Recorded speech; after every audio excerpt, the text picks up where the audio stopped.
Hello, my friends, Evolutionary Energy Arts family. Welcome back. Yes, welcome back, guys. And so, you know, we've talked about what's coming, what's happening, and we want people to be prepared for it. And so, every now and then, you'll see a comment that says, "Why are you guys being so negative? Why are you pushing negative timelines?" Well, like as I responded to that comment, eh, even though we all are creating our own reality, there is this consensus reality as well that's happening. And if we go back to World War II, let's say right before World War II in Germany, there were people that were burying their heads in the sand and in denial, saying, there's nothing wrong here. No, there's nothing wrong here. Everything's fine. Everything's fine. It's going to be okay. But, did it happen? Did the war happen? Did atrocities happen? They happened. How about other wars? We could look to Iraq wars. They were atrocious. I mean, we could stick our head in the sand and be in denial, but bad things still do happen. No matter how much we're putting out these good vibrations, there are others out there that are in positions of power that are manufacturing these bad things to happen. So we need to be aware of them. And we also need to wake people up to the bigger picture and the matrix that we live in. So we've seen New California and New Nevada file brief in support of Texas-led lawsuit seeking to overturn elections. Now, that lawsuit was denied by the Supreme Court of the United States, yet just the fact New California and New Nevada, this is all part of the bigger picture and what we have seen and the bigger breakup of things that is happening now and is to come. Yeah, there is a lot going on here, and it's happening fast, too. This is like rapid fire stuff going on here. It is. It's happening so fast. I mean, we thought we were done making videos a few hours ago, and there's so much going on that, here we are, Yeah. again, back at it. But this is what we do. So, our purpose is one of helping others to heal, because we are both healers, but also awakening others to exactly what's going on, so hopefully more and more people can rise above it. And to use that analogy going back, to World War II, or we could go back to the Civil War times as well, there were people that understood what was going on and would do what was right, even if it meant putting their own lives on the line. There, think of Anne Frank, and think of what happened, the persecution. There were so many people that were helping people escape. How about, the Underground Railroad of with the slaves? There were people that were knowingly helping the slaves escape to other areas where they would not be persecuted or potentially even killed. So this is what we're trying to cultivate, is trying to cultivate the compassion in other people, to recognize what's going on, to not get caught into the hatred. And when the chaos comes, and the chaos is actually knocking on our own doors, we don't allow the chaos to turn us into a negative direction, allowing us to still rise above, hold compassion in the heart, and understand the bigger picture. We are in for a hell of a ride, and you're not going to escape that ride by sticking your head in the sand. No, most definitely not.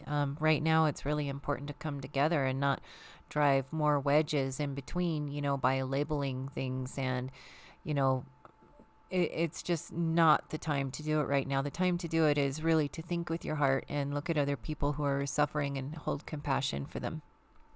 Yeah, so an attorney claiming to represent New California State and New Nevada State filed a brief on Friday in support of Texas-led lawsuit seeking to invalidate the electoral votes of Pennsylvania, Michigan, Wisconsin, and Georgia.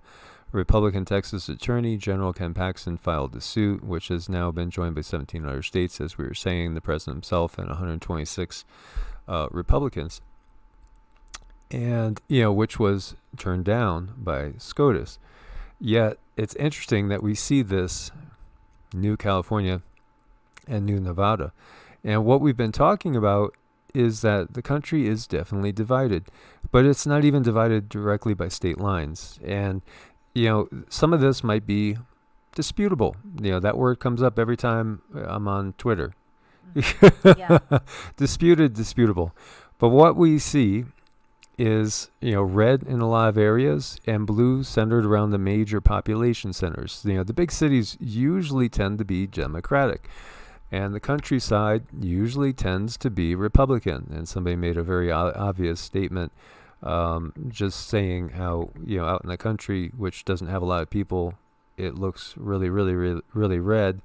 But, that's deceptive. Well, it is what it is. People in the country tend to be very conservative. It's just what it is. And I've experienced that. We are right now in a town of like 100, and that's kind of what we're used to. Before, we were living in a town of about 800, and I moved to South Carolina, a town of about 700. And I purposely have tried to live in these countrysides because I just prefer it. There's less buzz. There's less electronics. There's less FIVEG, and it just feels better and cleaner to me. I could not live in a city ever again, just because I'm too sensitive to the electromagnetics and the energies, even picking up on energies of other people. For me, the big city is a town of 3,000 to 5,000 now, and that's the way I like it. Everybody is unique. Some people thrive in other circumstances, like my own mother.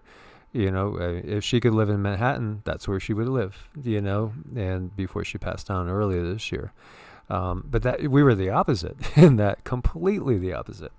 That's right. And it just seems like people who are in smaller towns, even if you have a different point of view, they hold compassion for the other being, and they let that person have that point of view without holding them in any kind of contempt.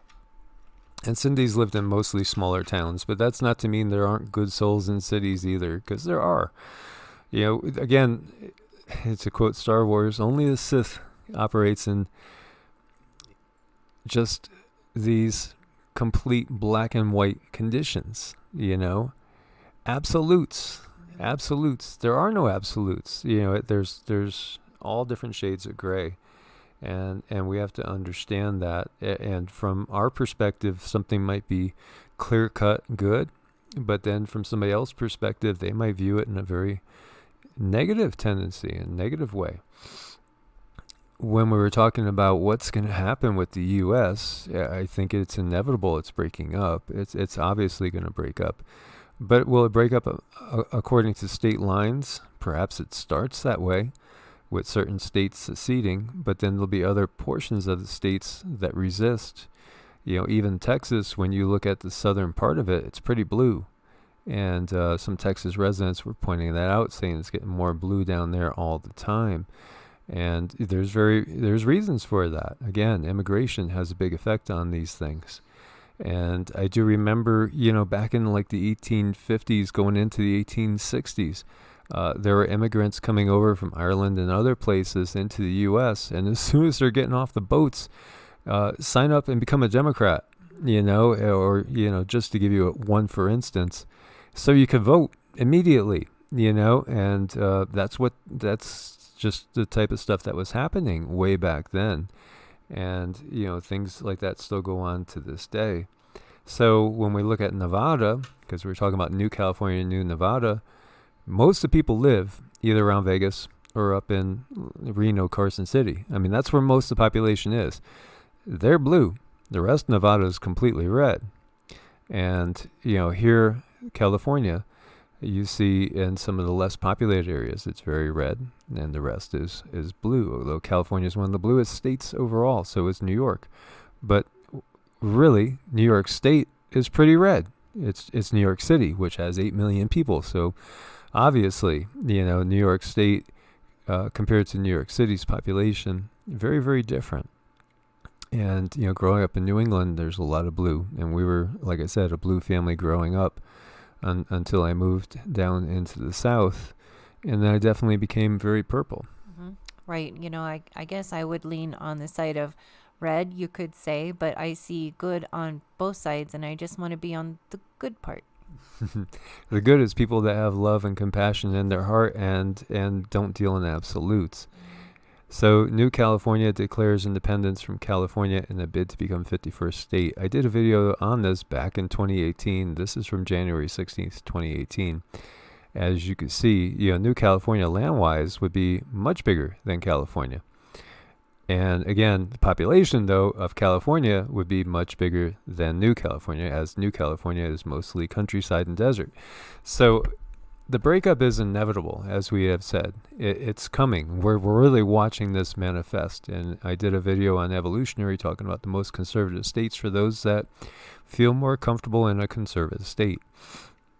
There's, again, good and bad and every quote-unquote side. The key is rising above the sides. Oh gosh, it so is super, super key. And seeing the bigger picture. Absolutely. For, again, it's very Machiavellian. And, Machiavelli, as we've quoted so many times, read the book The Prince. You could probably get a PDF of it. It's a very old book, but it talks about controlling through division. And that is exactly what the bigger picture is. And we don't want people to be exposed to that. As always, guys, thank you for your support on Ko-Fi and Patreon. God bless and namaste. Namaste.